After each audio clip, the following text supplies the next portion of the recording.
Behind the Brand takes an inside look at the people that are making things happen. From up-and-coming entrepreneurs to the big guys, we show you how they go about their business.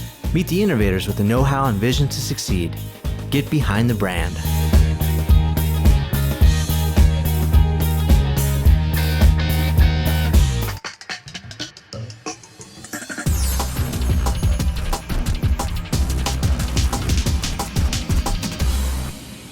I'm Brian Elliott, and I'm here with best-selling author Chris Brogan, author of Trust Agents. How are you, Chris? I am super well, Brian. How about yourself? Great. Welcome back to Orange County. Glad to be here again.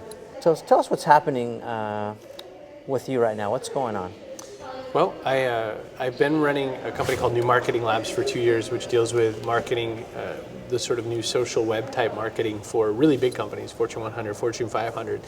But at the same time, I've just launched a new smaller initiative called Human Business Works, which is online education for people who are looking to do more sustainable relationship-minded business practices. And the web is one part of it, but just in general, how do I help equip some people with some new business practices?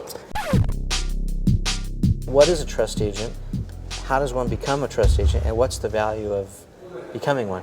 Trust agent's a person inside any of these companies or communities that has the relationship with the outlying community. It's the kind of person that when you have a problem, that's the person you think of. It's the go-to person in a company that holds a lot of the goodwill and holds a lot of the responsibility.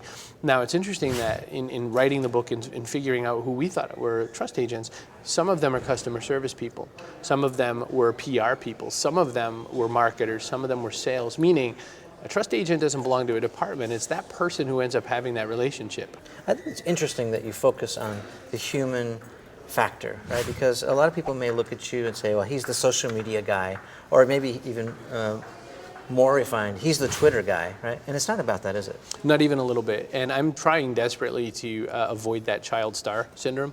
I don't want to be Doogie Howser. I want to be Neil Patrick Harris. And I think that the goal in this is showing that I used this medium to do that, but I could do the same thing with paper. I could, and I intend to. They're arrows in the quiver, right? They're just tools. Exactly. I mean, that's, we didn't have, I would hate to have been the fax marketing guy in the 1990s. It's just yet another tool. So I guess going forward, what I'm really hoping to extend into people's mindset and their knowledge of who I am is I'm just someone who wants to help people succeed. And that was just the first way I showed how to build, a network, how to build new marketing. In a way, what I've done is I figured out new media, and then I figured out new marketing, and now I'm figuring out the new marketplace, which is that whole community that links it together. So it's sort of come full circle then for you, hasn't it? It started sort of with technology, and it's finishing with people. Yes, and it's funny because we do what I just really try to shake out of people is not unlike It's Not About the Bike, the Lance Armstrong book. It's not about the mic. It's not about the tools we use to get there. But we focus on the tools because that's what we panic on first. People who say, I want to know what Twitter's all about, are really saying, I know how to do everything I know how to do. I just don't know how to do that. And I figure if I master that, I'm okay.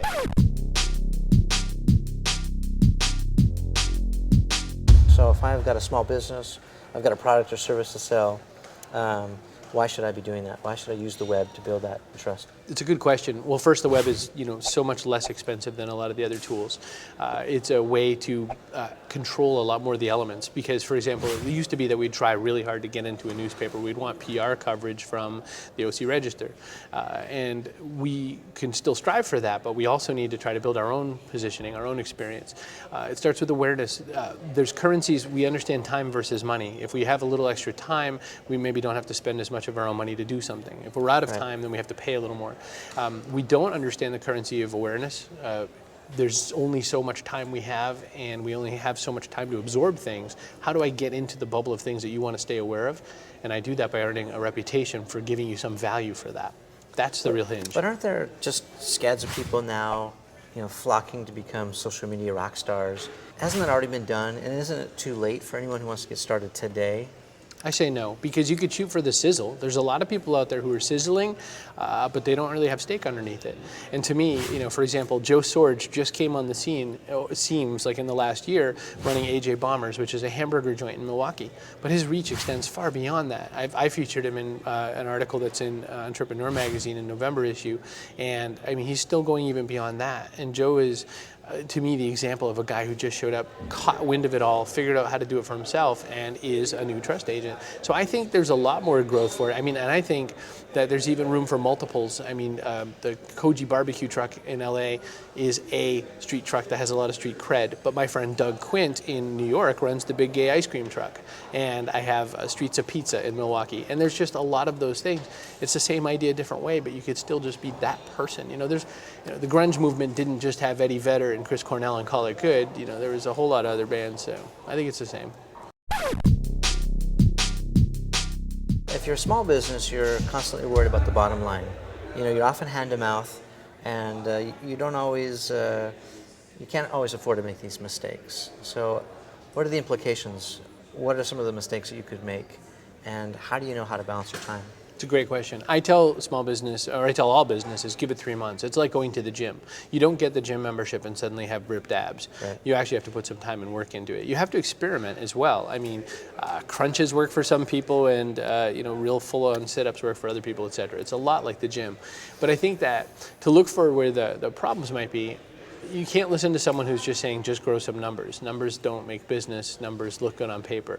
My metrics are dollar signs. My metrics are new subscribers. My metrics are whatever going to move people closer to a sale. Otherwise, it's not sustainable. So you're talking about lead generation, kind of old school, traditional kind of stuff. I really do. Using social media to get leads and have those leads turn into sales. Because having presence and having awareness and having presence management is really important.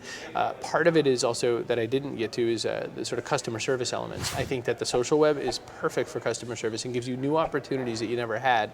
But that means that the elements of your company, however small, that are thinking customer service have to also be thinking marketing and vice versa.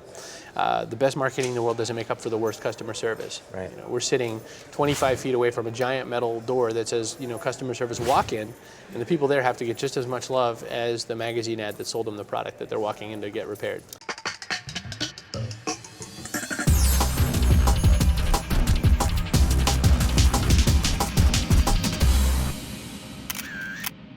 We are in front of a really innovative company, Oakley, and it's a great backdrop. I think it's a great parallel.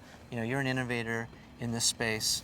Oakley's a great innovator. Talk to me about innovation and what's happening. To compare the two is that there's that sense that our design has to stand out here. The sense here is that not only do we have to have design, we have to have amazing quality. Not only do we want amazing quality, but we really want to single our product out to the people that we think are going to really feel that. And I think that these are the opportunities, and it's whatever your real aesthetic is, whatever your real interest is. My goal is to help companies and individuals figure that out, how they're going to reach them and connect with them.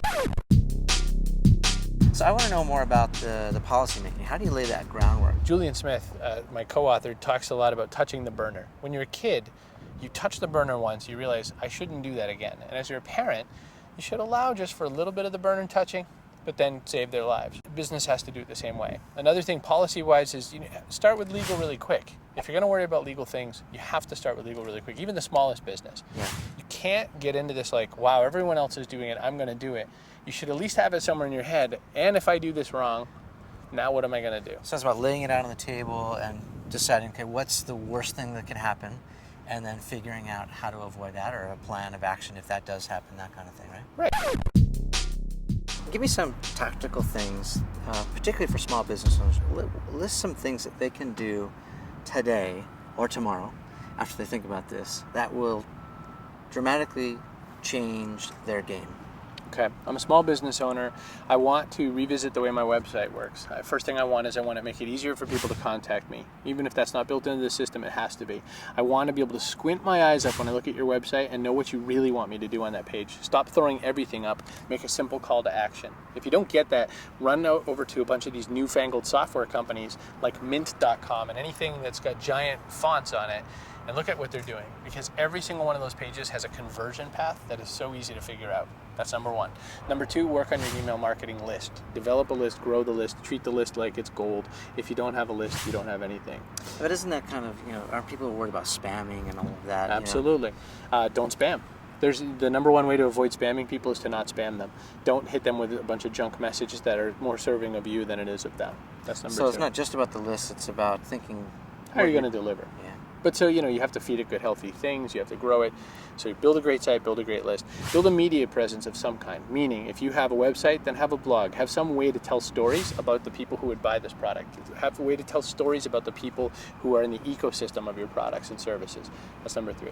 Number 4, log this website into all those local sites. Google Local, Facebook Places, all these kinds of things. Get that localization element happening if your business requires local buyers. And it's utilizing free search juice and all of that. Absolutely. There's a lot of free before you have to pay. Look at sites like thumbtack.com, look at gannettlocal.com, and look at what they're recommending. There's a lot of that stuff you can implement very free and easy.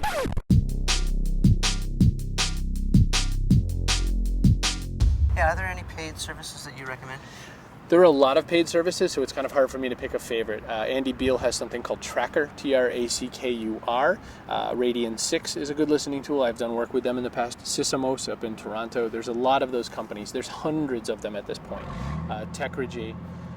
So there's a lot to look at, but evaluate them, evaluate the price, evaluate the relationship you have with the person, because any tool that you're going to buy from this new web has to have a relationship attached to it, or it's not a good tool. Is that a giant tank? Can we get some film of the tank?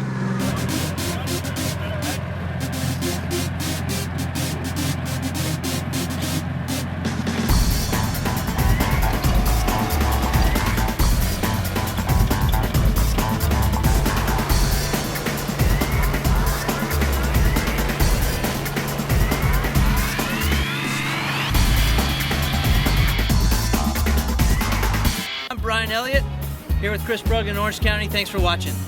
I'm on a tank.